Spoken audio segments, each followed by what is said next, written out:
Untitled Theater in Hollywood, California. Welcome to Halloween 1984, a radio celebration starring Robert Brown, Danny Cooksey, Barry Ingham, Casey Kasem, Gene Kasem, June Lockhart, Gary Owens, Lynn Redgrave, Frank Welker, and I'm Marvin Miller. Tonight, through the artistry of Ray Bradbury and the magic of radio, travel with us to the grave and beyond. Halloween 1984, the October Country.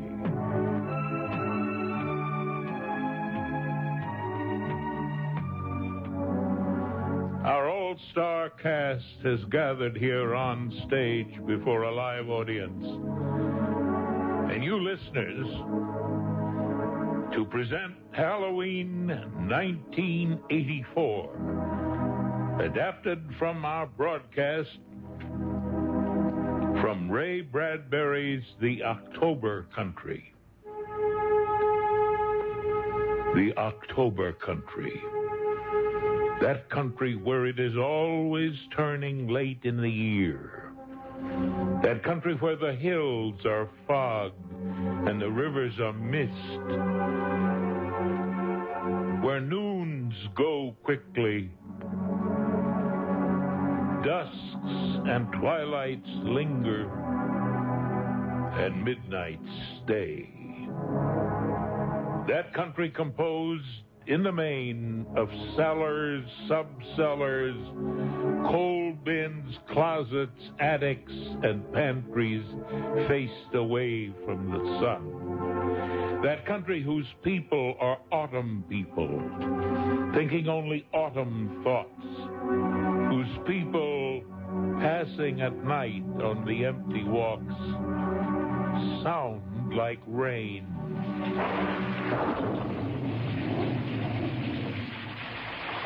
Jack and Lydia Levine are on their way up the hill to the rustic, secluded home of their friends, Arthur and Elizabeth Wilding. Arthur is head of television production at a major studio. But now, without a hit show in the last 5 years, his position at the studio is about to be taken over by one of the hot younger executives. Jack Levine is a studio lawyer. He knows about the studio's plan, and he feels awkward, torn between his professional ethics and personal friendship.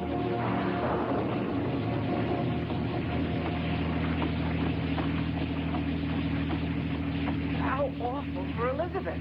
I know. I've dreaded going tonight ever since I heard about it. Are you going to say anything? I don't think so. Let's not spoil their party. But you know, Arthur's going to rant about the series he wants to do next. Guaranteed biggie, he'll say. And, of course, he won't know. It's a tough business, my dear.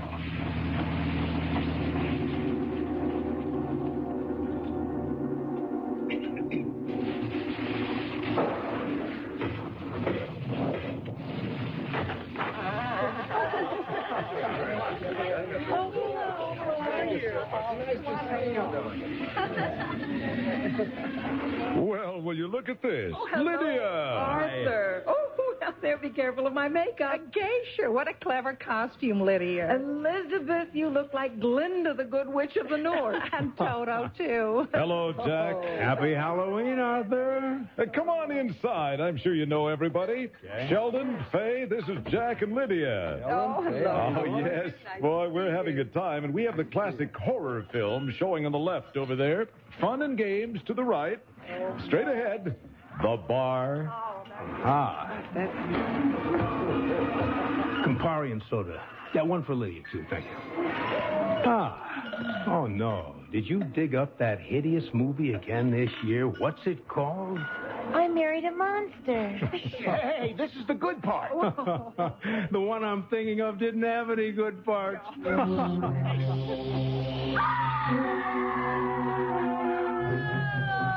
I only hope it's not too late. Break it in. Hurry, man, hurry! Oh, he's been flying to the laboratory and the hero. Here, another kill.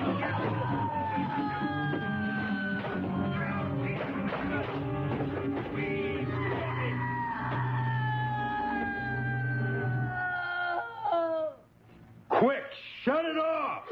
Wait, I want to see what happens to the girl. You know, that's every bit as awful as I remember it from last year. Well, you go ahead.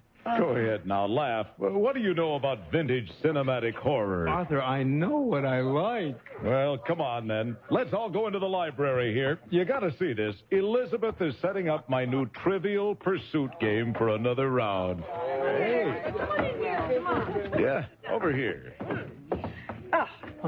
What is this? Well, you're familiar with the hottest game in town. Sure, but not this. Is it the Silver Screen Edition, the Baby Boom Edition, the Genesis Edition? What is it? Well, none of the above, actually. You're off to a bad start, Jack. It's the Halloween edition. The Halloween Edition? A Wilding original. Arthur's always hated bobbing for apples. Hey, Lydia, join my team, will you? We'll beat them all. All right. Okay. 5. 1. Oh, boy. Come on, 6. Yeah. Roll those dice. Oh, my God. Oh. Listen to this, will you? If you throw a witch in the water, will she either sink or swim? I know the answer to that one. It's a no-win situation. If she floats, she's a witch. If she sinks, she's innocent. And dead of drowning. Go on, roll again. Whoa. Blue. Oh, that's a geography question. Would someone like to do the honors? All right. Count Dracula makes his home in what Eastern European country? Oh, home is wherever he hangs around. Transylvania. Uh-oh, he's on a hot streak now. 3. 1, 2, 3. Ladies and gentlemen, the category is literature. Would someone read the question, please? Here, give it to me. All right, name the master of horror who plotted his own demise in 1955. What category is this? Peter Lorre. Come on, no stalling. This is a literature question. Yeah, well, the master of horror, Edgar Allan Poe, right? No, not 1855. No, It was H.P. Lovecraft. No, it was. I'll tell you, it was 1955, not 1855. Well, then it was Lovecraft. Well, my dearest friends, for such an august assembly of awesome acumen, well, frankly, I'm very shocked. Have you totally forgotten the name Dudley Stone? Who are you talking about? Dudley Stone, the master of horror. Surely you recall his short stories. Not me, Arthur. Oh, God, I remember those nights, covers pulled to my chin, gobbling up his tales of terror until dawn, too afraid to sleep before sunrise. I never read any of that at all. He was quite a storyteller, specializing in the macabre. Yeah, so what happened to him? Well, he disappeared. No one knows for sure. They think it was suicide. They never found his body. Hey, you know, maybe I do remember your Dudley Stone now. Just a minute. Now, Amelia Earhart and Judge Crater may have found a fellow traveler in Dudley Stone. Maybe they're all missing somewhere together. Have you ever thought of Whose that? turn is it? I'm not sure. Yeah, let's get it on. Well, just a minute here. Wait. It occurs to me that I have some of his stuff here for just such an occasion. Oh, boy, here we go. All right. Now, why don't you put away that game and fix yourselves another drink there, pal? Sounds like we're in for a bedtime story. I just love Halloween. It's my absolutely favorite time. But what about the game? I'm ahead. Where you going? Here it is. I knew it had to be here. Look at this. My old copy of the collected works of Dudley Stone. All right, now listen to this. I say it's as good as anything Stephen King's done lately. It's called The Emissary. The Emissary? Yeah. What's it about? Well, if you ask him very nicely. Oh, no. maybe. Do you have to? Really.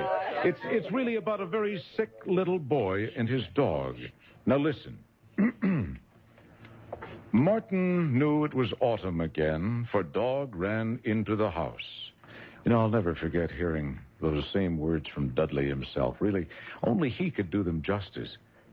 ran into... the house, bringing wind and frost, and a smell of apples turned to cider under trees. The dust of goldenrod and the odor of burning leaves wound in his dark clock spring coat.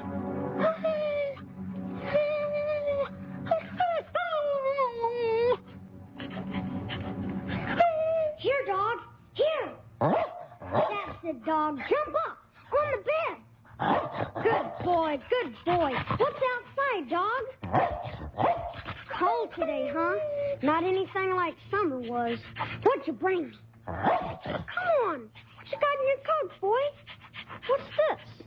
Huh? A piece of fern, a blackberry vine. Hold still. Some marsh grass. You've been down by the cemetery, haven't you, boy? Martin? Martin, what is that dog doing on your bed? Nothing, Mom. Well, he belongs on the floor. Now, that dog's all wet and filthy. It'll give you a chill. He's all right, Mom. Really? Now, Martin, you know what the doctor said. Yeah. Now, you must have your rest if you're going to get any better. Come on, down, boy. Come on. Will you tell that dog to get down? It's time for breakfast. Here, I got you some nice toast and cocoa. Don't feel hungry. It's hot. Mom. Did you bring anything for dog? Martin, that dog eats just fine. I'm more concerned about you. Okay, Mom. I just don't feel like eating right now. You know, dog is causing more trouble. Oh, dog, you're bad. Well, it's true. He dug another hole in Miss Tarkin's flower bed. Well, maybe he's helping her look for something. Look for something? That's the fourth hole he's dug for her in 4 weeks. She said if he won't start behaving, she'll make us tie him up or keep him in the house. No, you wouldn't do that, would you, Mom? You might have to. But if you did that, well, I won't know what's happening outside. What are you talking about? You know Dog tells me everything. Well, there's... Look, he's left dirty paw prints all over your covers, so I guess he's telling you that today's a bath day. Now, come on, eat your breakfast. Lying there, Martin found Autumn, as on the old days before sickness bleached him white on his bed. 10 dozen times a day he was gifted with sunflower seeds, cinderpath, milkweed, horse chestnut, and full-frame smell of pumpkin. Through the loomings of the universe, Dog shuttled, the design hid in his pelt. But he knew without asking where Dog had rattled down hills, where autumn lay in cereal crispness, where children lay in funeral pyres, in rustling heaps, the leaf-buried but watchful dead, as Dog and the world blew by. Through stubbled fields, over glitters of Ravine Creek, down marble spread of cemetery yard, into woods, in the great season of spices and rare incense. Now Martin ran through his emissary, around, about, and home. Martin, are you awake? Yeah, Mom. Look. Now, darling, you must put the light out and get your sleep. But, Mom, look. I've written a message on a piece of tin. Can I put it on Dog's collar? What's it say, dear? My owner is Martin Smith. 8 years old, sick at home.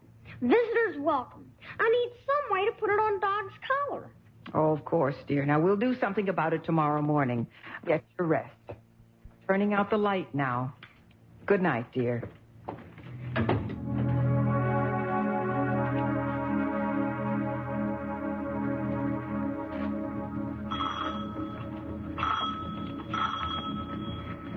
Just a moment. Oh, I am so glad to see you. My goodness, Dog. Oh, Martin, you won't believe it, but Dog has brought you a visitor. He has? Who is it? Mr. Holloway? No, Martin, but I'm sure you'll be glad to see who it is. Hello, Martin. Your dog told me he wanted company. Hello, it's me. Miss Haight! My dog, Miss Haight! Oh, thanks for bringing seeing Miss Haight, Dog. Well, I'm always glad to visit you, Martin. I brought you a little something. Thank you, Miss Haight. Orange cupcakes. Yeah, I thought you'd like them. Oh, and your buddies at school send you their love and their best wishes for a speedy recovery. So how are you feeling today? Oh, I'm fine. But I miss school. I don't want to fall behind. Are you keeping up with your assignments? Yes. Every day I try. Mom helps me. Oh, then you won't fall behind. But I don't want you to worry about it. You're a bright student. Well, now, what shall we do? Would you like a game of checkers? I don't know. Could we maybe just talk? Well, sure, Martin. What would you like to talk about? Today? All right. But I'm not sure what you mean by today. Just what things are like outside today. It's October, and I haven't been able to go outside and play since June 15th. And if it weren't for my dog, I would never know what's happening outside. Oh, poor Martin. Oh, it must be rough to be stuck inside when the rest of the world's going by outside. Well, now, it won't always be that way, I promise. What about today? Well, now, let's see. You can feel the frost in the air and the leaves. Well, you can see the leaves from your window. I know about the leaves. Dogs brings them to me when they catch in his coat. And I can smell the pumpkins on him when he's been in the patch. Then you know what dog is? No. What? Your emissary. You see, you can't go outside and play right now, but dog can. And when he comes barking back to you, he tells you what's going on outside. Dog! Oh, Dog! You're my emissary! That's right. So, now, hey, how about those checkers? Can Dog play? What, 2 against 1? That's not Dog, fair. Checkers. Here, Dog. Pay attention, Dog. Miss Haight is good at checkers. I'll be red. All right.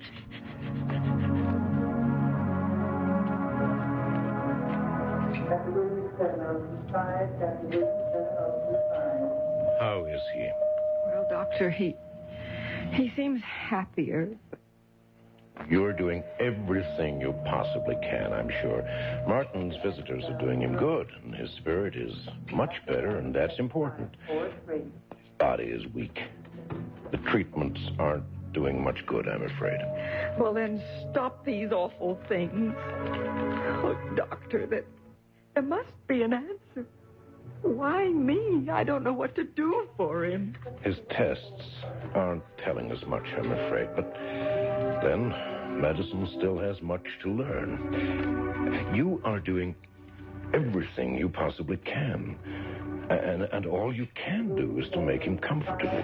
If we stop the treatments, he may never recover. Oh, no. Just make him feel loved. Every hour, every minute, every second you're with him.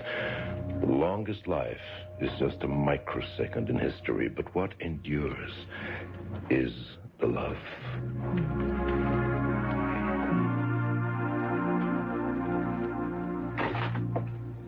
Hello? Martin, are you awake? Oh, hi, Miss Haight. Come in. I did my reading this morning about Gettysburg and President Lincoln. And after lunch, I did arithmetic. Oh, that's good, Martin. Oh, we all miss you at school. Every day someone asks me when you're coming back. I wish tomorrow. Well, what else did you do today? Well, Dog went out this morning. He must have ran through Mr. McGinney's cornfield. Pencils in his coat. And he crossed over the creek in the ravine and ran through the cemetery again. How do you know he was in the cemetery? Because he came back with a purple petal from Mrs. Rose's hymn shawl. Put wipes on his grave. You know, Mom says she's been dead for 20 years. But every week, Mr. Hemshaw's goes to the cemetery and puts roses there. Well, I guess he loved her very much. Yeah, and I love Dog. If he ever died, I'd put roses on his grave. I'm sure you would. Miss Haight, do you love somebody? What? Well, yes, Martin. As a matter of fact, I do. Who? You, for one. And I do have a fiancé. And I love him, too, very much. Do you know, we're going to get married in December, and then I'll be a real missus. Who is he? Well, I think you know him. Joe Higgins. That's okay. He coaches my baseball team. There, you see. Oh, he's a lovely man. And I'm glad he asked me to marry him. Maybe, if you're able to, you can come to the wedding. It's going to be in the White Church up in the Hollow. Dog and me used to walk through the woods there before. Oh, Miss Haight, Joe Higgins is here for you. Oh, thank you. I asked him to pick me up here. I have to go now, Martin. We've lots of shopping to do. That's all right, Miss Haight. Could you bring Joe with you tomorrow? Yes, of course I will. Maybe you two can talk about next season. Oh, and I'll bring some cupcakes. Orange ones. All right. Bye-bye, Martin.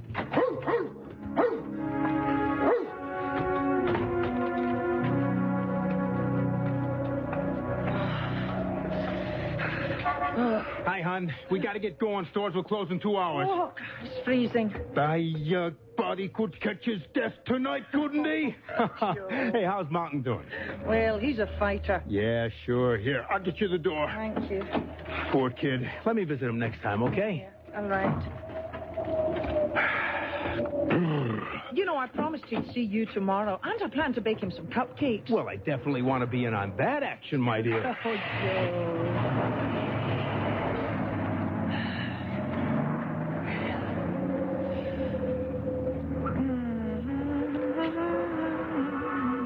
What do you say we hit Mason's first, honey? Yeah, then Mr. Silverman's shop. Fine.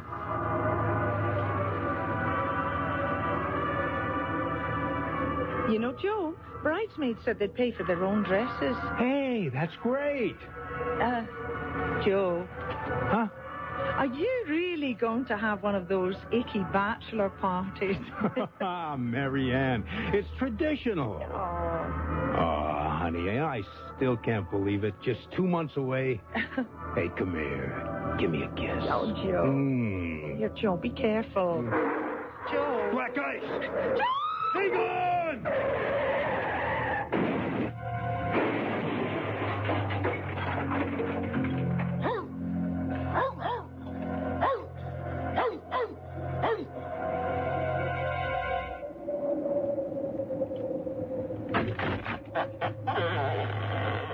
Martin, honey?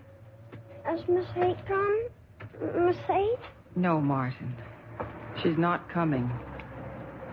Honey, your teacher was in an accident. She and Joe were driving along Powder Ridge Road last night. Nobody knows what happened, but... No cupcakes, Dog. Is she okay? Martin, she died before they got her to the hospital. Joe Higgins is all right, though. They say it's a miracle he's still alive. Mom, what do they do in the graveyard, near the ground? Do they just lay there? Lie there. Lie there. Is that all they do? Doesn't sound like much fun. Oh, honey, all of those people, they're dead. Why don't they jump up and run around for once in a while? God's pretty silly. Martin. Well, you'd think God would treat people better than asking them to lie underground forever. I tried to get Dog to play dead once. Pretty soon he started wagging his tail, and then he jumped onto my lap. Why can't those graveyard people do the same thing? Bet that's exactly what they do. Oh, now, be still with that awful talk. Oh, Mom.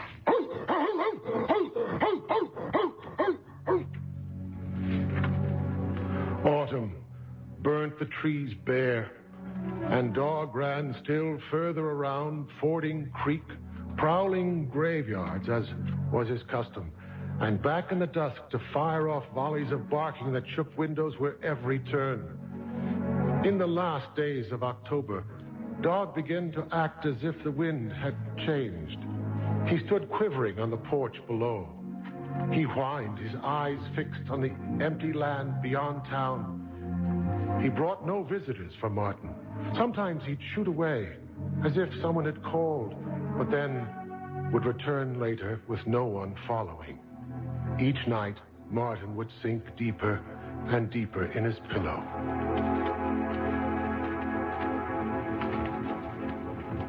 Well, be People are busy, Martin. They haven't time to notice the tag dog carries. Oh, they mean to come visit, but they forget.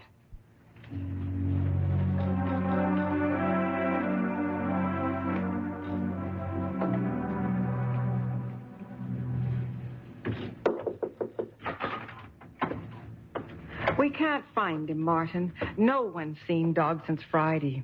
And the last one was Miss Tarkin down by the cemetery. But that was 3 days ago. Somebody must have heard something. Not a soul. All the kids are out trick-or-treating, and no one's seen him. Dog is my emissary. And I love him. Without him, I won't know anything. Well, honey, we'll keep looking. He's a smart dog. He'll find his way home. Don't you worry. Martin, please? Mom, do you think he's dead? Oh, I hope not, but you never know. The way some people drive around these roads, all we can do is just hope for the best. I'm sorry, Martin.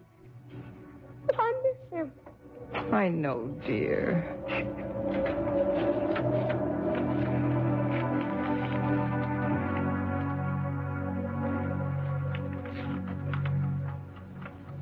It's been a week since that dog ran off, Nancy.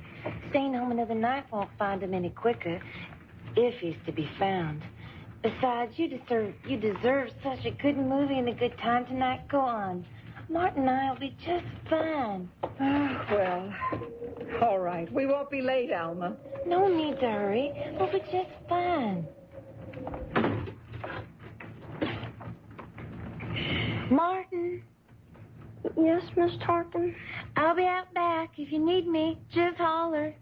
Okay.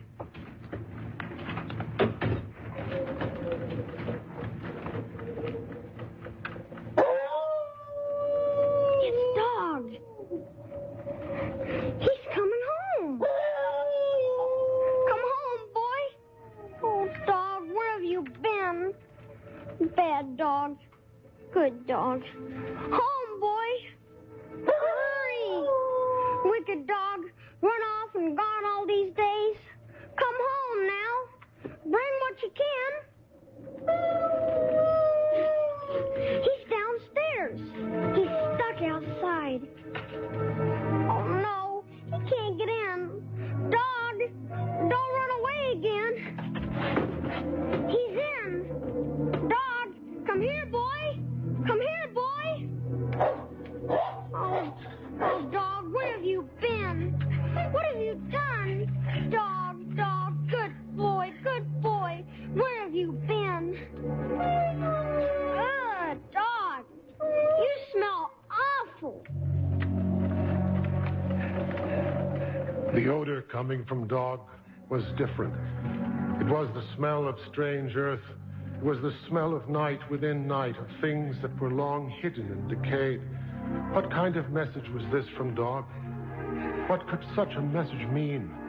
The stench, the ripe and awful cemetery earth.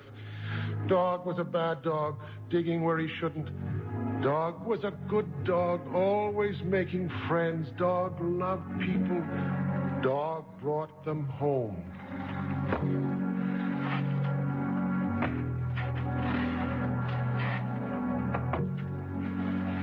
And now, moving up the dark hall stairs at intervals, came the sound of feet. One foot dragged after the other, painfully, slowly. Dog shivered. A rain of strange earth fell seething on the bed. Dog turned.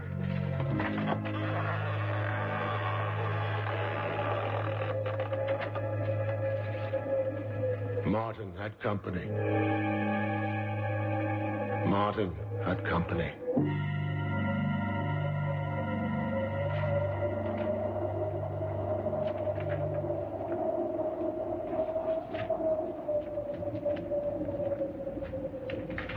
On most nights, those mysterious, unaccounted for sounds you hear around the house are just a shifting here or a settling there, or perhaps just the pressure of the wind. And the wind itself on most nights is just the wind. But on other nights, especially on this Halloween night, the wind is never just the wind. You all stay right there, and we'll be back in just a moment.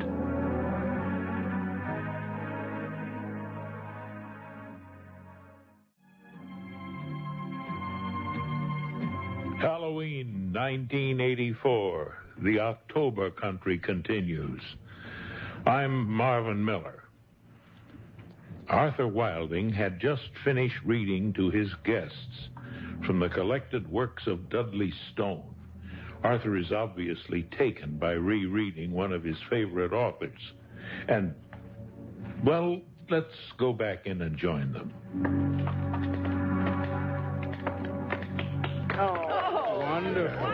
Wonderful. Oh, the man's style. His economy of words. What elegance. What a writer. Oh, Arthur, the bristles on my broom is standing on end. You know, really, it's odd. In his day, he was far from a nobody. It would be like Salinger or Bradbury just vanishing into thin air today. Jimmy Hoffa. Maybe there was foul play. Maybe the master of horror scared himself to death. Right, I don't know. Yeah. Come on now, honey. We better be going. You got a big day tomorrow. Yeah, that MGM deal. Arthur, I want to see that satellite TV gizmo of yours before we go, okay? Well, sure. Come on. It's in front. Here we go. You can't imagine how many channels I can get now. Such resolution. There she is. 3-meter dish, LNA. Arthur, I just want you to know our friendship means a lot to me. Oh, what is it, Jack? Well, Arthur, the studio's giving your job to Barry Melnickler. You're out. I see. Youth movement, huh? Those fools. Arthur, you didn't hear it from me, okay? I've got a project that'll turn this town upside down. Arthur, I'm really sorry about A monster idea. It'll make more money than those idiots ever dreamed of. I know, of You course. sure? But Lydia and I have got to get going. It's late, Arthur. I suppose Belton is behind this, that worm. Arthur, come on. Something will come up. You know that in time. I don't believe it. Well, Elizabeth, I guess we'll see you Saturday at Mary's. Well, this was fun. Thanks, old man. All right, okay, Jack. Don't let the goblins get you. Good. Good night. Good night, Arthur. Good night, everybody. Elizabeth? Thank you for coming. Good night. Good Thanks night. again, everybody. Good night, all. See you soon.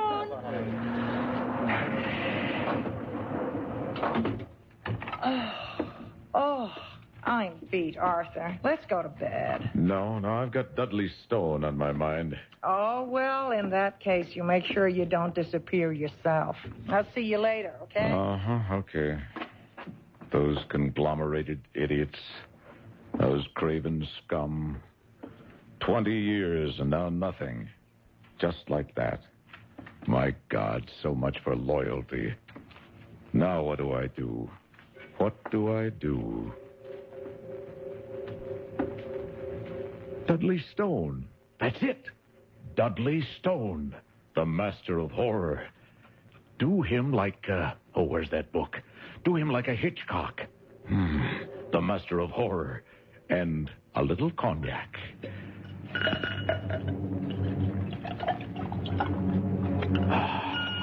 Yes, that Napoleon lifts the spirits. Dudley Stone. Made for TV. I can do an anthology. The Twilight Zone of the 80s. Great. But who's got the rights? Who's got the rights? This stuff is going to make me rich. The last laugh. I'll go independent. Those studio jerks. Let's see. What other stories are there? There must be 20 in this collection alone. There was an old woman by Dudley Stone.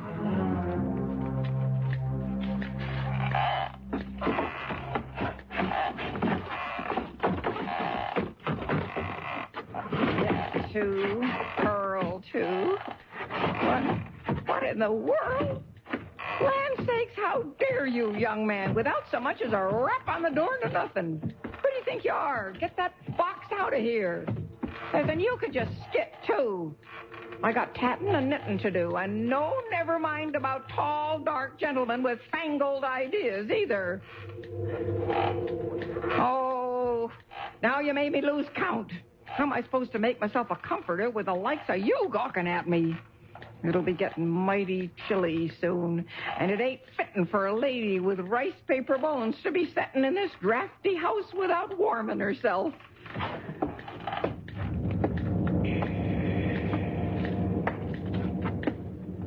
Wait.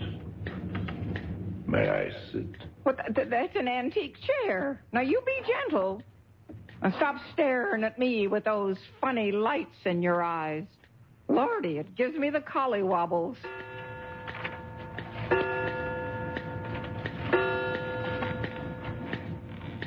Tildy, it's time. Well, by the look of that box, you ain't come from a laundry.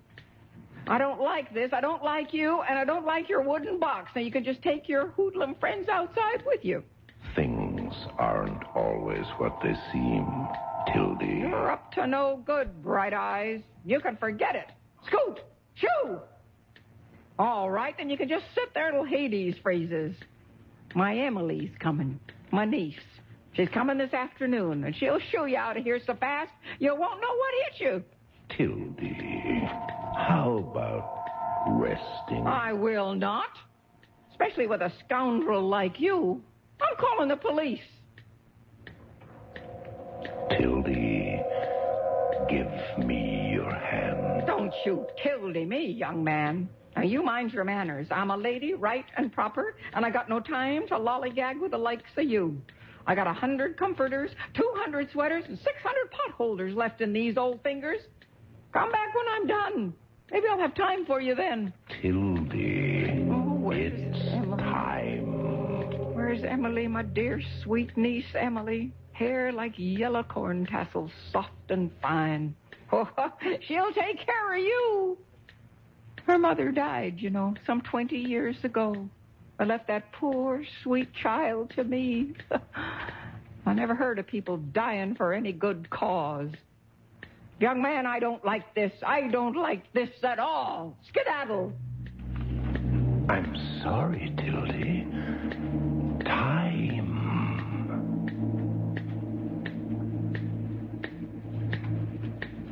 Tildy. Tildy. You're such a beauty. You look like your mama when she was your age. Why won't you settle down? Papa, is that you? Papa. Oh, Papa, I like laughing and playing and singing. I'm not the marrying kind. I got no time to settle down and grow old and wait for him to plant me in some parson's field. Tildy, we all grow old someday. But death is ridiculous, Papa. It run off with Mama when we needed her most, remember? Now, you call that sensible? Tildy, what can we do? Death comes eventually. Fight! Strike it below the belt. Don't believe in death. Ignore it. Rage. Can't be done, Dudley.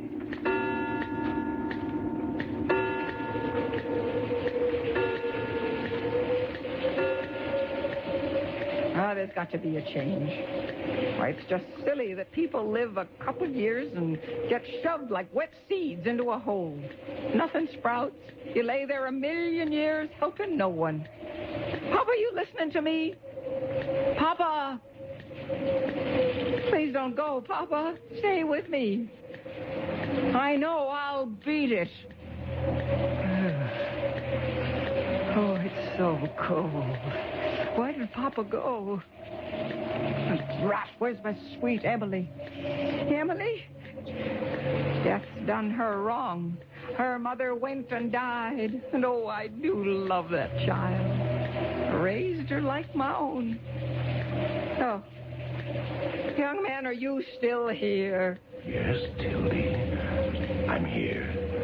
I'm with you. I've traveled with you for a long time. I've watched you chase off the men, turn away from the world. You need not resist death. It's natural is being born. You can't run away from it. Young man, if you think you could talk me into that silly old box, you're off your trestle. Lay your hands on me and I'll give you what for. Tildy, enjoy it.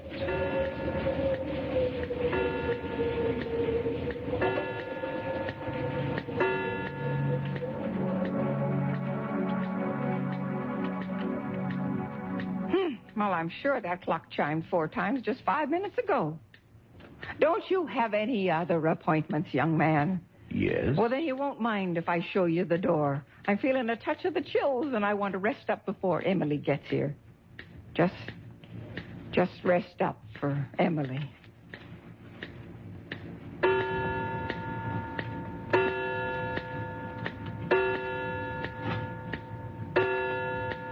There it goes again. I'm going to get that fixed when Emily gets here. Well, you give up. You'll never convince me. I'm mule stubborn. And don't bother coming back neither. I shan't be back. I always told Pop I'd win. Oh, I'll knit for the next 100 years. Take that old box with you, too. Scoot.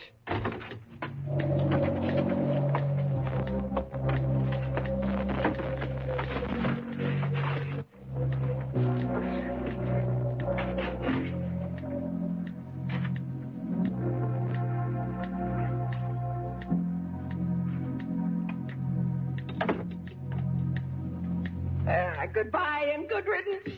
Darn fool man with his maggoty-brained ideas. Oh, look. Here comes Emily. Well, it's about time. Lord, she looks pale. Wonder what's worrying her. Poor girl. Well, I think I'll make a pot of tea and fix some toast.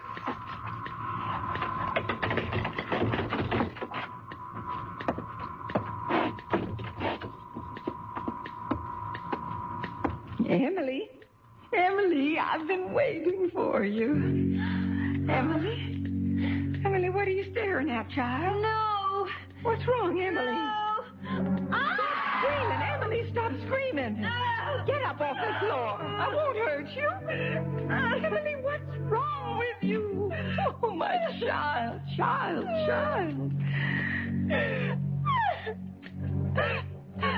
And Dudley, I'm so sorry I wasn't here with you. You always said you'd never die. What are you talking about, child? I'm here. Take my hand. Sweetheart, I'm here. You're dead. You're dead. Land of Goshen, Emily, take my hand. Such nonsense. Oh, my God. How can this be? That fibber, that sneak thief, that dog fiend, he stole it. He toted it away. Why, never. Child, get up and fetch my bonnet. Are you a ghost? Certainly not. Seems a young man came calling today and he stole my body. Well, he may have my flesh and blood, but I still have my soul. Come on.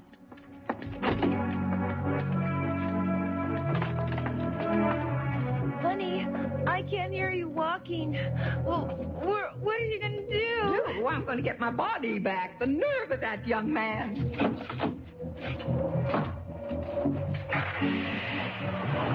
Hurry up, child, hurry. We've got to find my body before they squirt juices in my veins and dice and cube it the way them persnickety morticians do. They cut and sew, and it won't be no good to no one. I know. Oh, and I'm driving around the ghost of my dear Aunt Tildy. Now, that's enough of that talk. Now, quick, girl. Here, there's the mortuary over there. Just move.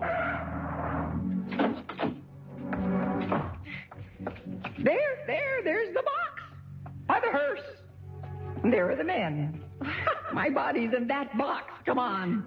What? Aunt Tildy, wait. Hey, you. That's my body in there. I wouldn't know about that, ma'am. Please, step aside. This thing is heavy. Sir, I'll have you know that I weigh about as much as a goose-down pillow. Lady, I could care less. Just get out of the way, please. Don't. And you be careful.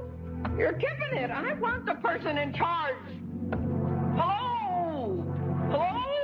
Madam, please. You're not allowed back here. This is a private area. Permit me to escort you back to the Chapel of Heavenly Repose. Thank you, sir. But I've come to retrieve my body. Your young man removed it in that wooden box. What young man? The one who came snooping around my house today. That's who. Madam, there must be some mistake. No matter. No mistake. This is no place for my body, and I don't want me here. I want me home cooking, fixing a ham for Sunday dinner, and I've got sweaters to knit, friends to feed, and clocks to fix. Yes, I know you're upset at a time like this, but you must understand. We have work to do. A body has arrived. It must be prepared. You put so much as a fingerprint on that body, and I'll just have you for the... Please, madam. George, please escort this woman to the chapel. I'm not leaving this room until I get my body back. Now, that's my body. Can anybody see? Look, it's my body, and I'll stay if I want to. Oh, I'm sorry. Your twin sister. Identical. No wonder you're all upset. Please, it would be much better if you returned to the chapel, madam. Listen here, you stupid ghoul. That's not my sister. That's me. It's me. No, things like this just don't happen. George, she's hysterical. I can't work under these circumstances, George. Come on, lady, let's go. It's too late anyway. Get your hands off me, you brute. I am a maiden lady, sir. My moles, my birthmarks, scars, and all other bric-a-brac are mine, and you, including the turn of my ankle, they're all a secret. I don't want him prying and probing and cutting and hurting it in any way. And this one's got me on his table, like a pigeon ready to be drawn and stuffed. Please, madam, calm yourself. I'll see that we attend to your loved one with the utmost care. No, you don't understand. You're about to commit malpractice. This is highly irregular. Malpractice? Mr. O'Donnell, madam, please excuse me. I would never. This woman she could put us out of business doing things like this. Right, okay, I'll talk to her. Okay, all right. Now. All right, madam. You can have your body back. Take it and go.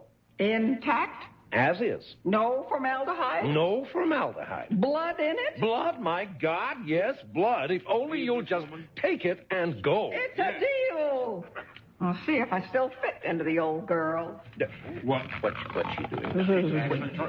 She's going. This is impossible. I don't believe Cold. If people start doing Cold as this, the grave. completely out of business. Come alive, damn you. Raise up a bit. Easing. Hold your legs, old woman. See, feel, move. Here.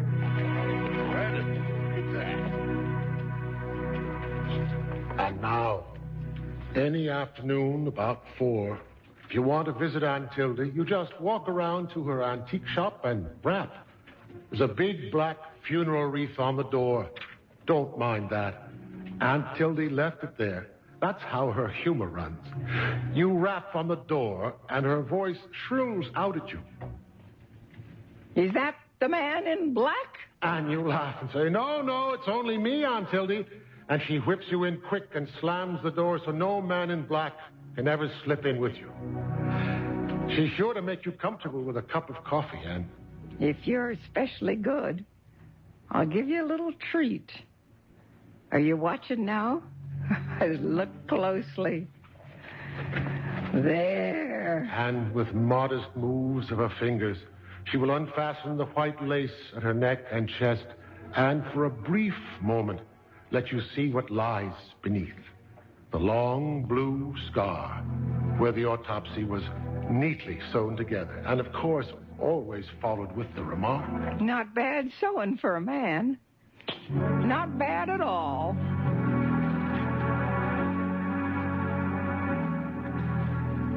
Well, they certainly don't need an announcer here. You all might want to take a moment to poke the fire or puff up the sofa pillows, and we will be back.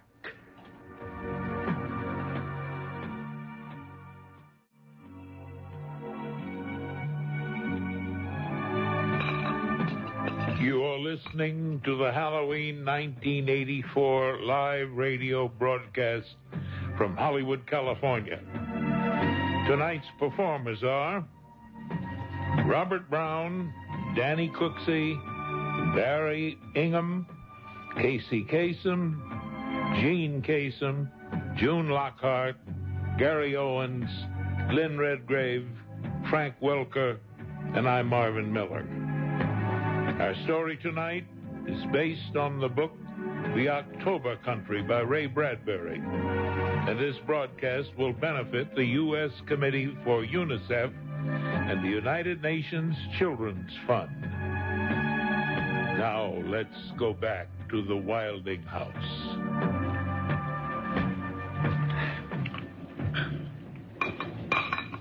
Coffee, darling? Not now. I'm busy on the phone here. All right, Manhattan. Number 4, Arkham House Publishers. A-R-K... what? Just a minute. Okay. Arkham, morning. I'd like to talk to someone there about one of your writers, Dudley Stone. Come on. Hello? Yes, my name is Arthur Wilding. I'm calling from Hollywood. I'm an independent film producer. Yeah, I'd like to know about Dudley Stone's work. Who owns the TV rights? Well, can you check? I know, yes. Dead since 1955. Well, where do you send the royalties? Jamaica? She's still alive? West Indies. What's her address? Do you have a phone number? Oh, all right. Thank you. Well?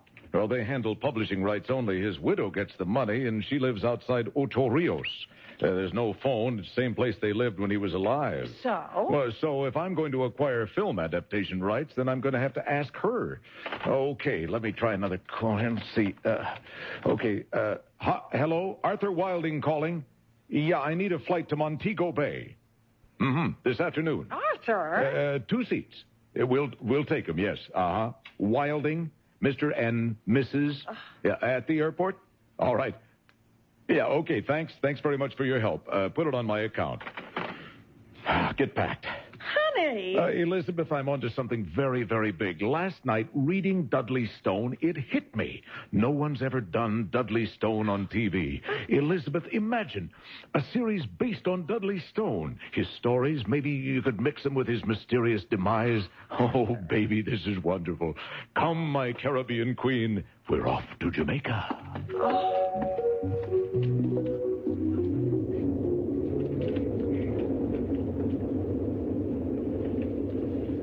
Well, what if she turns you down? Well, I'll tell you, it's kind of strange. We may be on some wild goose chase shopping for rights from Stone's widow, but there may be an even bigger story, like what kind of craziness drove him to kill himself. But I don't think she'll turn us down. You know, ever since I picked up this book, it's like I know what's going to happen next. I'm following a script with a happy ending. A winner. It's intuition. Okay, so tell me why the stewardess is looking so upset. Sir, please put up your tray, and your seat should be in an upright position also. Don't clean your face with our pillow. And do put out your cigarette. Your briefcase goes under the seat. And fasten your seat belt. Yes.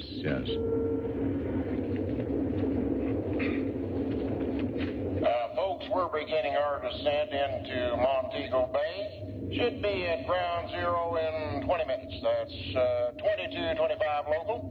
Weather is clear. Temperature at sea level, 77 degrees. That's warm. Winds from 300 at 10, dew point 52, pressure 26.5. 26.5? Taxi! We're getting absolutely soaked. Hang on, dear. We'll find something. Here we go. Just a second. Here. You going somewhere, man? Aren't you booked already? No, man. He's me mate. Well, get him. Hello. You're Americans, huh?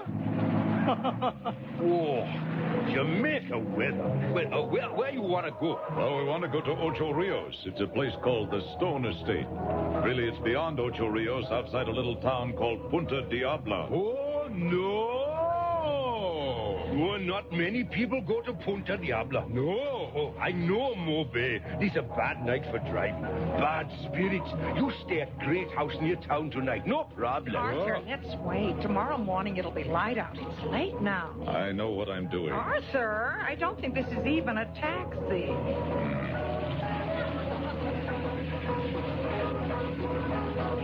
But, hey, what business you got in Punta Diabla, man? Well, that's no business of yours. Hey, man, don't you go sneaky on me. I beg your pardon. Okay, my cab, my business, man. No tourists go to Punta Diabla. Out. Oh, you better tell them, Arthur. Look, I don't want to get out. I'm looking for a woman named Stone. She lives in Punta Diabla. Her husband was the writer Dudley Stone. I want to see her about doing a TV show.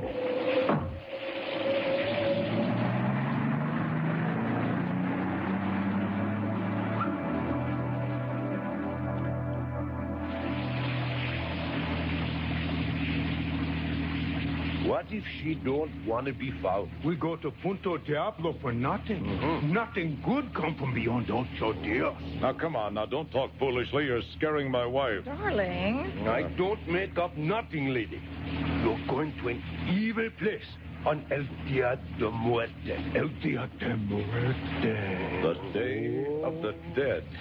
Well, it sounds quaint. Arthur, don't be so rude. Well, it's superstitious rubbish. What it is, a celebration to honor ancestors turns into some Jamaican voodoo.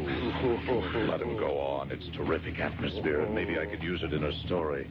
It's a good thing I brought my cassette recorder. Oh, Arthur, I'm tired. I'm sticky. We've been traveling all day. Arthur, can't we stop somewhere for the night? And that is not all there is to it, man. In this place, the dead don't sleep easy. I seen it myself. They rise from the grave, man. What? What? On El Dia de Muerte. Yeah. The gravestones are covered with ribbons and colored tissue. The gravestone burns with many candlelights. They cover all the graves with flowers, yellow. The color of the demon's eyes. Red, like a blood, man. Gather at the cemetery with bread and wine, and they sell little sugar skulls. Sounds like a good old-fashioned wait for the tourists. Eat, drink, and be merry, for tomorrow we may be ancestors ourselves. No, man. They don't eat the food or drink the wine. It's for the dead. If the dead go without their reward, you join the dead. Oh, superstitious nonsense. Oh, this is great stuff. No, man. It's true. I have seen the mummies, man. Down below, there's a room that is filled with bones stacked like firewood. Look out there. You want us to join the ancestors before we reach Punta Diabla? It's the demons. The dead. The dead are with us tonight. Oh, Punta Diabla sounds like the ideal vacation spot. When in Jamaica, take in the colorful Dia de Muerte festival. Maybe we'll have a chance to meet the remains of your Mr. Stone. Tell me, did you see the marker for a man named Dudley Stone? I don't go back there. No needs. Just tell us anything that might help us find his widow. Good Lord, this is like driving on Mulholland. Oh, hey, time to turn back. Yes, turn them back now. Oh, you must believe me. Tonight, the ghosts walk and the demons rule. I seen them. What have you seen? The mummies. Go on. In the graveyard at Punta Diabla. A hellhole lining along each wall are the mummies. I counted all of them. That's right, man. 115. The catacombs. And along each wall, they wait. They wait in a long line. Some wait forever, man. Wait for what? Wait for space in the graves. Space? In Punta Diabla, there's only one cemetery. Some families can't afford the money. We are poor Jamaicans. And until the money is paid, the dead must stand and wait their turn in the catacombs. And when a family can pay, the dead one is buried properly. Oh, my God. Don't listen, sweetheart. They can't be serious. Either that or it's another Dudley Stone story. To think. The skin is like parchment stretched as if to dry from bone to bone. Dried, shrunken. The screaming, silent scream. Rigor mortis pulls the jaw open. Oh, thank you, Dr. Wilder. Yes. You know, there might be something to this, or they're sounding more like Dudley Stone all the time. Their bony hands clawing at their bosoms, screaming. Their jaws wide, tongues out. You can tell they know they're dead. And there is one woman who is different from the others. That's right, man. The one who is the most horrible one of them all. And this woman, they thought she was dead, but she was only unconscious. Sleeping like death. And they buried her quick so the heat wouldn't rot her. But after a year, her sisters paid no more rent, so they dug her up and they found her hands were clawing her coffin lid. She must have woke up in the box, man. Tried to scratch the lid off her coffin. She tried to pry the nails from her casket. She suffocated in her own grave, man. Arthur, I think they're serious. I tell you, man, I won't go back there. I steer clear of Punta Diabla. We turn back now. No.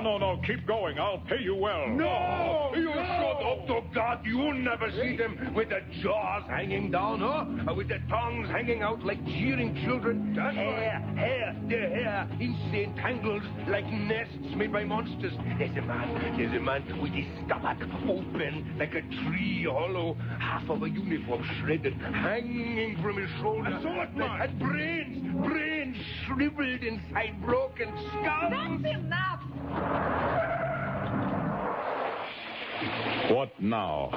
This is as far as we go. Oh, yes. Arthur, I don't like that. Well, at least have the common decency to point us in the right direction. Out! Now what? Stay on the road until the road becomes sand. And then? Arthur, please. Remember, stay on the road. Oh. What about your money? Here's your fare. Here's your fare.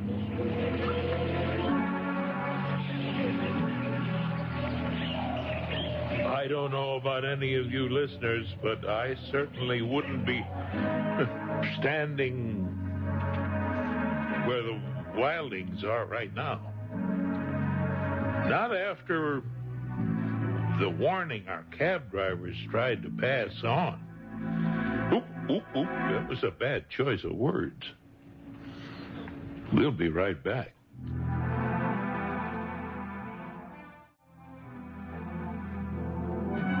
Hello, I'm Marvin Miller, and we are live at the Directors Guild Theater in Hollywood, California, with our presentation tonight of Halloween 1984's The October Country. I beg your indulgence now while I run down our present situation. Arthur Wilding has dragged his wife Elizabeth along on his search for the widow of Dudley Stone, a mystery writer who disappeared as mysteriously as his own stories. The search has taken them to Punta Diabla on the island of Jamaica, where our friends are now stranded in the dark beside a dirt road. Well, we found the beach, and the road's turning to sand. So? Well, this must be Punta Diabla, if that crazy cab driver's right. Stone's widow must live around here somewhere. Oh, you've lost your mind. It's the middle of the night. We're running around a jungle somewhere in the Caribbean looking for someone who might not exist and trying to avoid a graveyard. It's dark, and I'm tired, I'm wet, and I'm hungry. Is this adventure still going according to your script? Because if it is, I'd like to go fast forward to the hotel room. I want to go home. Well, at least it stopped raining. And the clouds are letting a little moonlight through. Here we go. Oh, look. Look. Somebody's standing on the beach. Where? There. Look. Quite still. Like a tall tree. Oh, honey, let's go back. No way. Here, just a minute. I'll ask him for help. Arthur, do be careful. Remember what the cab driver said? Oh, it's probably just a fisherman. Oh, Mummy's place of black arts. Oh, my God. Please be a fisherman, please. He's moving towards us now. Hey, hold on there. Sorry to bother you. We're looking for Punta Diabla. Looking for me, I'll bet. And you found me. I'm Marley's ghost. Hello. Stone's the name. Dudley Stone. What? Dudley Stone? Alive? In the pink. Now, relax, my good man. I'm glad I found you two after they let you off. Our friends in the car told me I'd find you here, if I wanted to. Well, you mean... Those were your friends? Well, locals do look out for each other, you know. Awful weather, isn't it? I suppose you're here to ask the big question, aren't you? Oh, dear, we'd better get you two into the house. You're looking a little green under the gills. Yes. Now, Lena has supper on the way and plenty of beer to revive your flagging spirits. Oh, well, thank you. Yes. Lena, my darling. Look, we've got visitor. Hi, Arthur Wilding. This is my wife, Elizabeth. Yeah, how do you do? Oh, come inside. Come inside. Sit down. You must be exhausted. Thanks. But why have you sought us out at this hour? Well, I guess I really got a bit carried away. I got caught up in the mystery of the Master of Horror. Actually, it began with Trivial Pursuit, really, and I guess the pursuit ran away with me. You see, I'm a film producer and television. Here. Here's a little local brew to set you straight. Oh, thanks. You know, I lost 10 years off my life when you stopped us on the beach. Oh, well, come on. Eat, both of you. I'm afraid all I have is some reheated chowder and bread. No, you're very kind. I've got 100 questions. Go on, eat. Well, I've kept you waiting long enough. You want the truth, don't you?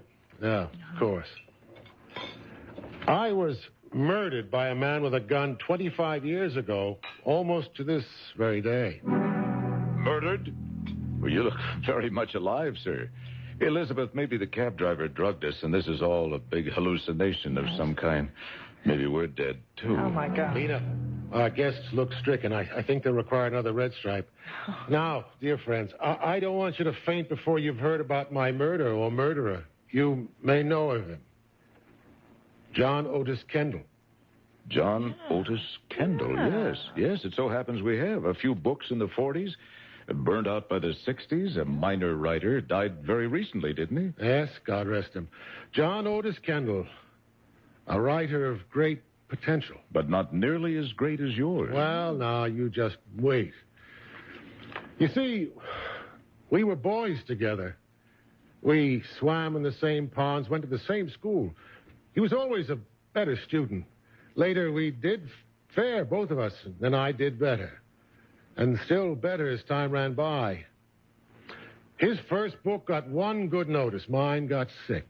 If I got one bad notice, he got a dozen. And all this led up to my murder. For it was John Otis Kendall who, in 1955, traded a few old clothes and some remaindered copies of his books for a gun. And came to my house in Maine to kill me.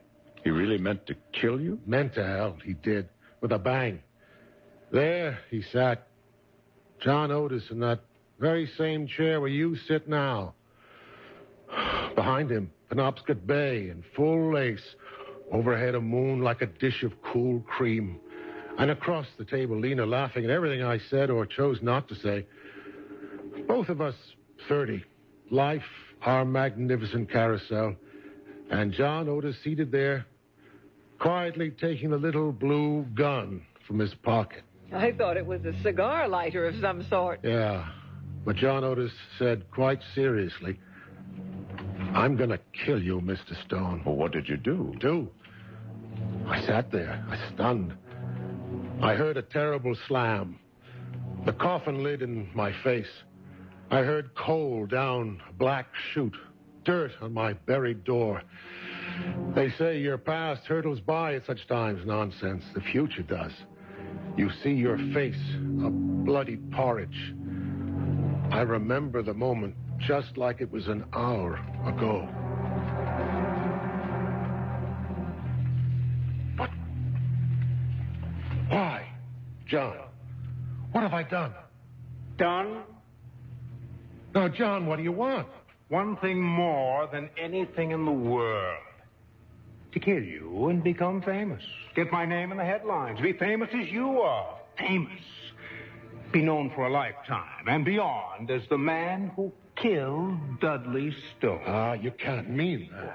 Oh, I do. I'll be far more famous than I am today in your shadow. Well, listen, no one in the world knows how to hate like a writer hates. God, I love your work. And God, how I hate you because you write so well. I'll cut you off before you reach your prime. John, do you hate me that much? Because I've been lucky and you not? Yes, damn it! All right, John, all right. If you want me dead, I'll be dead. Would you like me for me to never write again? I'd like nothing better. Get ready to die. All right, then, John. I'll never write again. What? John, we're old friends. We've never lied to each other, have we? Take my word. From this night on, I'll never put pen to paper. Why should I believe that? There are the only original copies of the two books I've been working on for the past 3 years. I'll burn the one in front of you now. The other, you yourself can throw into the sea. Here. No, no. From this day forward, I will not write ever again. How can you do this? To make everyone happy.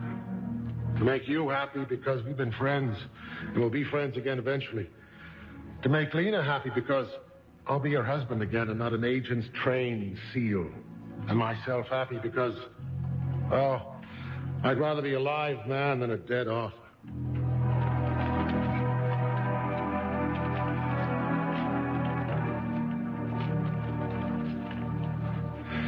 John Otis left with my final novel. And that night, I walked by the shore, taking deep breaths and feeling my arms and legs like a child walking, and wading in the surf, crying like a child. You honored your promise? Well, what would you have done in a similar position? Well, look at it this way. John Otis did me a favor. He didn't kill me. Do you really understand how grateful I was that he had let me live when he had it in his hand to annihilate me forever? But surely without your work, life was over. Oh, no. It was all rolling to a boil in me. John Otis simply spooned the froth off the top so I could see the brew. It was very clear.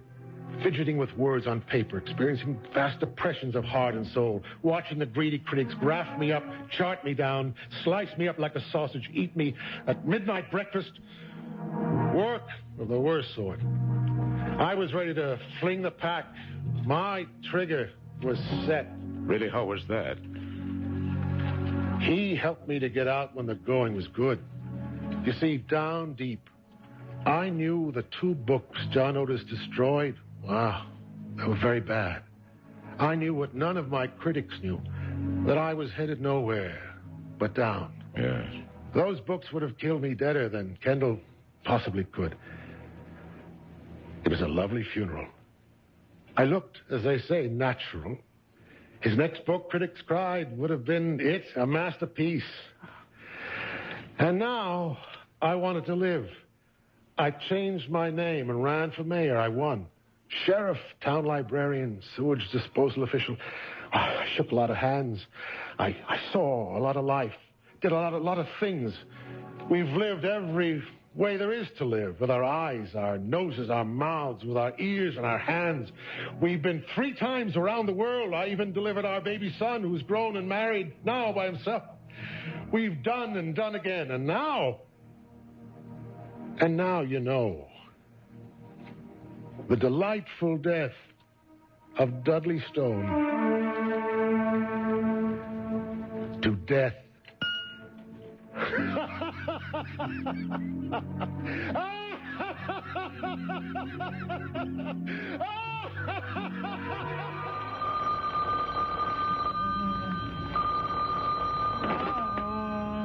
Oh, hi, Metro Republic. You're calling bright and early. Yeah, just a minute. Arthur. Arthur, where are you? Arthur? God. Have you been here all night? An empty bottle of brandy and Dudley Stone, Arthur. Arthur, wake up. Godfather, your boss on the phone. What's that? Well, good morning, Sleeping Beauty. Missed you last night. Have you been here the whole time? Oh, Elizabeth. What time is it? That's a little after 8. Here, come on. Let me plug the phone in right next to you. The boss of bosses wants you. Probably the latest ratings complaint. All right. Give me that. Arthur, what's got into you? Honey, sit down. How would you like a trip someplace? I mean a long, long one for both of us. I think the time has come for a change. I was thinking we might start down in the Caribbean or, say, Jamaica or somewhere, and then maybe we'll look around back east. Who knows? It may be the time has come to get out of this place permanently.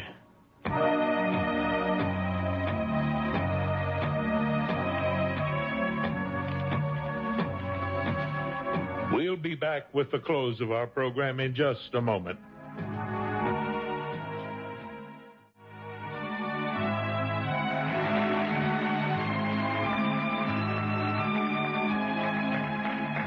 Our musical director is Ray Colcord. Sound effects performed by Tom Buchanan and Bob Mott.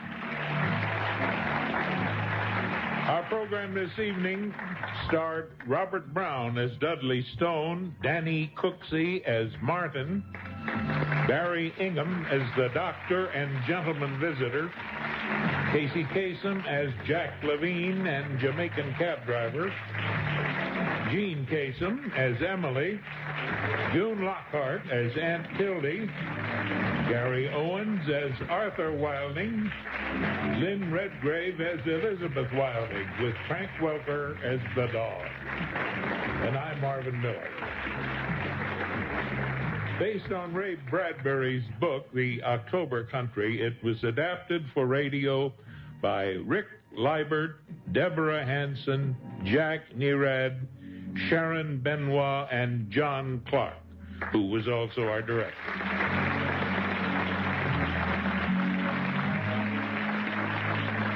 The October Country was produced by Jeff Zudikoff, Johnny Biggs, and Matt Tombers, in coordination with the United States Committee for UNICEF.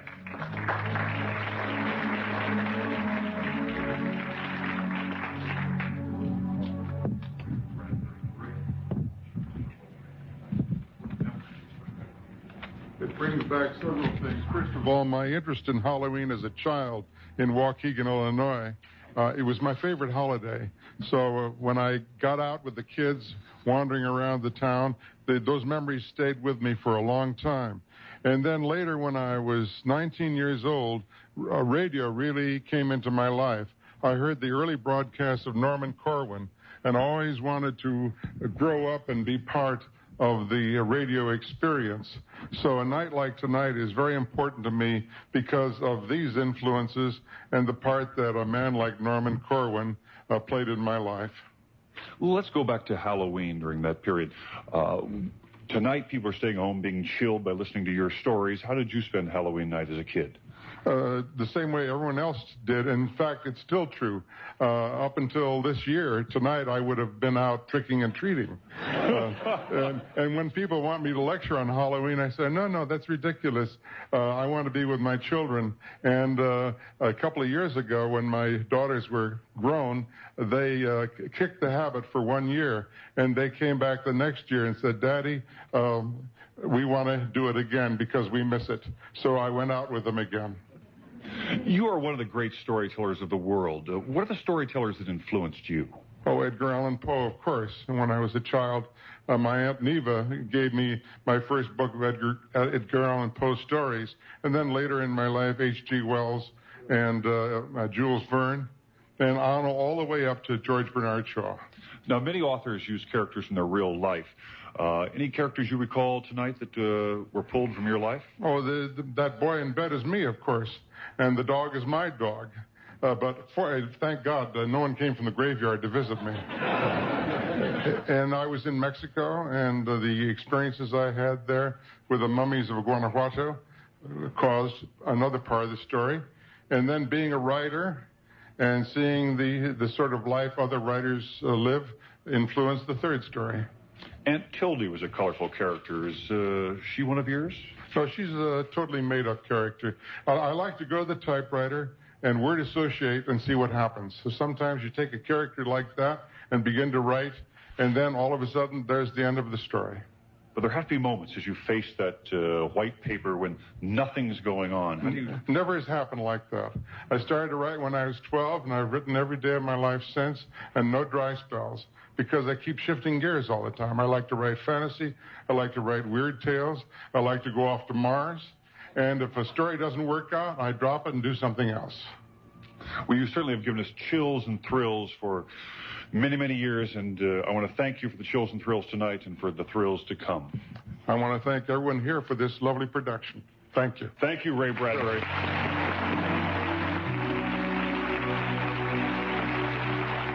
And I want to thank our invited audience tonight, and of course, all of you listening at home. The entire production tonight was directed by John Clark. I'm Eric Boardman. Good night.